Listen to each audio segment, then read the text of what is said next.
New Zealand के खिलाफ लगातार 2 मैचेस हारने के बाद पाकिस्तान का शानदार कमबैक। तीसरे टी20 मैच में कीवीज को 9 विकेटों से हरा दिया। न्यूजीलैंड का 205 रन का हदफ 16वीं ओवर में हासिल कर लिया। हसन नवाज की 44 गेंदों पर धुआंधार सेंचुरी पाकिस्तान की तरफ से तेज तरीन सेंचुरी मेकर बन गए। गजा में इजरायली बर्बरियत के खिलाफ जमात इस्लामी के मुल्की एहतजाज की कॉल। मुख्तलिफ शहरों में होने वाले मुजाहिरों में बड़ी तादाद में कारकुनान की शिरकत। और सेनेट कायमा कमेटी सनत व पैदावार का चीनी की कीमतों में इजाफे पर मुसाबकती कमीशन के हुकाम को बुलाने का फैसला।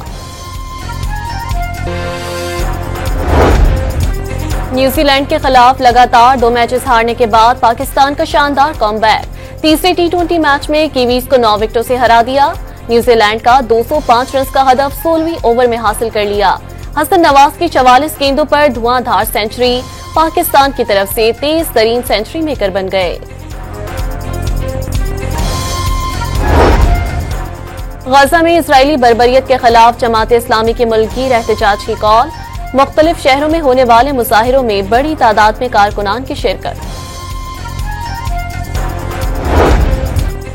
और सेनेट कायमा कमेटी सनत व पैदावार का चीनी की कीमतों में इजाफे पर मुसाबकती कमीशन के हुकाम को बुलाने का फैसला।